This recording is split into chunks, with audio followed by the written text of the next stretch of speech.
Welcome back, champions. Today we are stepping onto an ancient and timeless path, the Confucian path to happiness, a path that will guide us to a life of harmony, virtue, and meaningful relationships. In this journey, we will unlock the secrets of how Confucianism not only offers a deeper understanding of ourselves, but shows us how to lead others toward a flourishing existence as well. By embracing virtues like benevolence, respect, balance, and self-cultivation, we can find fulfillment in every moment and every action. As we engage with Confucianism, we realize that true happiness is not just about fleeting moments of pleasure or superficial success.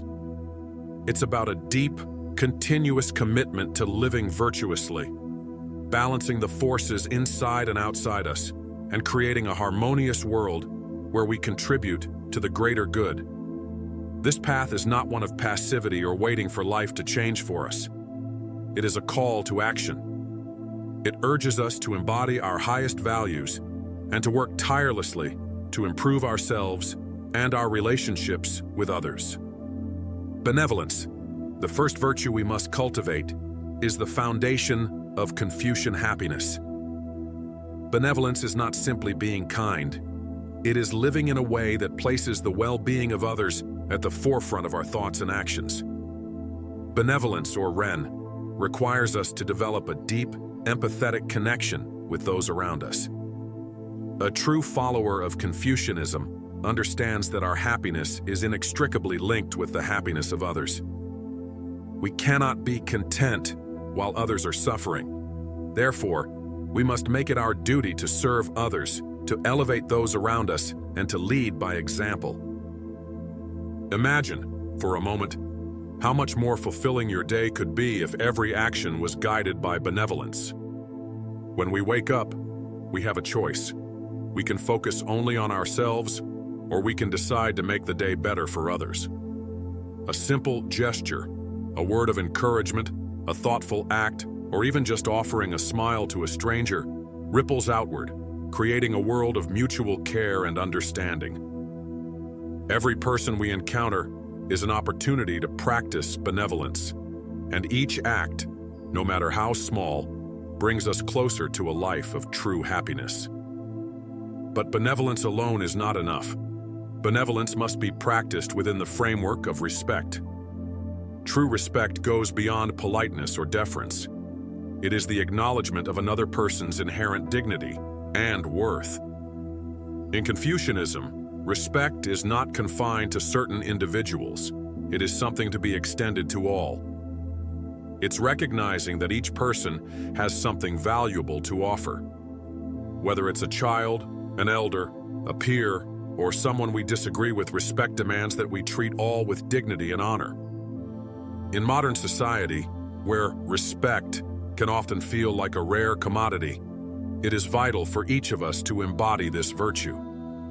We must listen to others, seek to understand before being understood, and approach every interaction with humility. Respect is about making space for others to share their thoughts and ideas, and it is about fostering an environment where individuals feel valued for who they are, not just what they do. It's in these small acts that we start to create a world where people feel supported and seen. Respect also involves respecting the process of life itself. It's about understanding that there is a natural order and rhythm to things.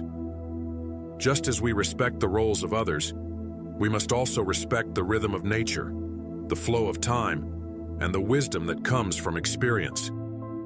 This deep respect for the natural order of things, whether it's the changing seasons, the aging process, or the cycles of our own lives, grounds us in a sense of balance and humility.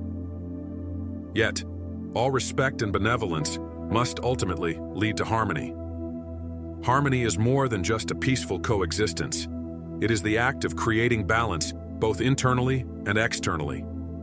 It requires that we bring together the various aspects of our lives, our work, our relationships, our inner desires, and our outer actions, and align them in a way that feels balanced and true. It is only when we live in harmony with ourselves that we can achieve the true joy of life.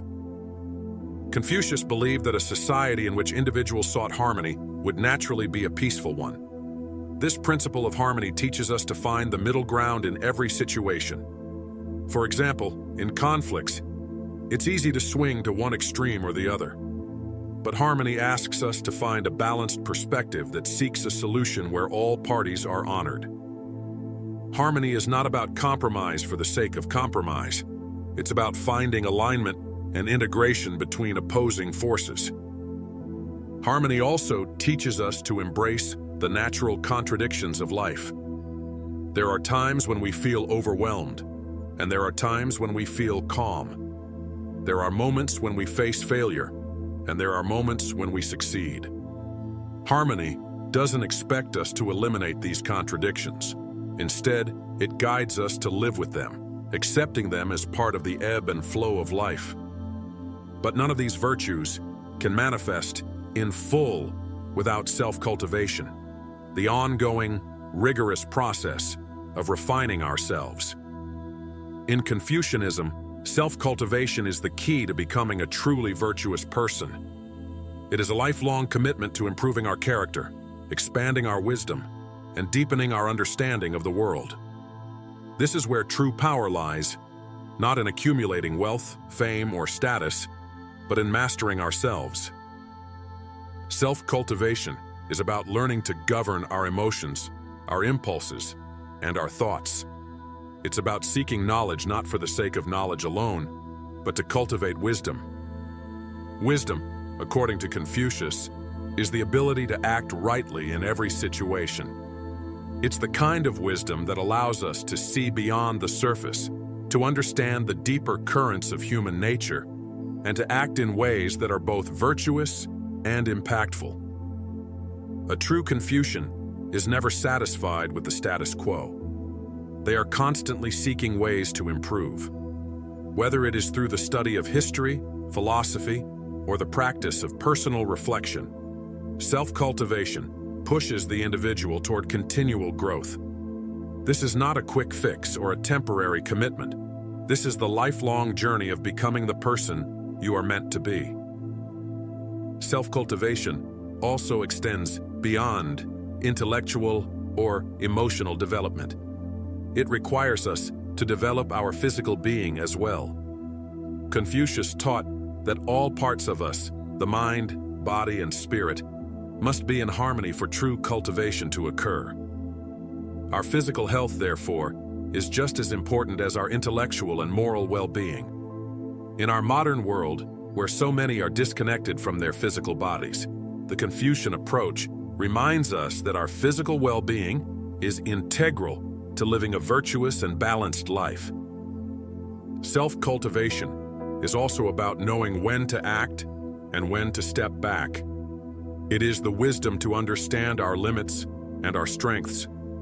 A person who practices self-cultivation does not rush into situations recklessly, but reflects on them deeply, considering all angles and outcomes before acting. This careful approach to life allows us to avoid unnecessary conflict and suffering, leading to a more peaceful existence.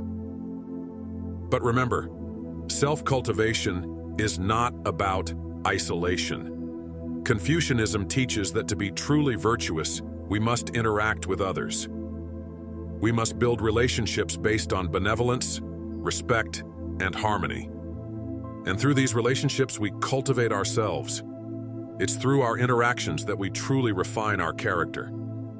Self-cultivation, therefore, is not something we do for ourselves alone. It is a way of contributing to the greater harmony of society.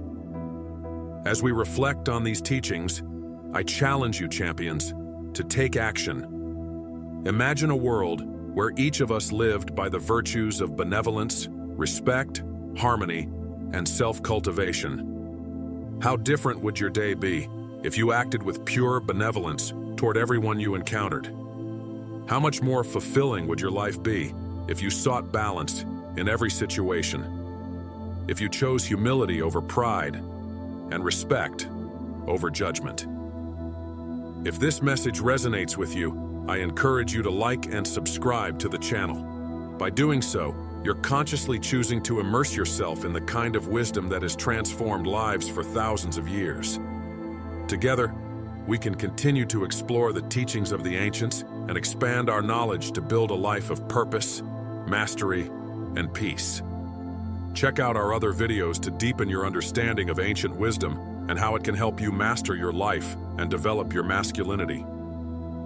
Until next time, champions, stay strong and stay committed to your path.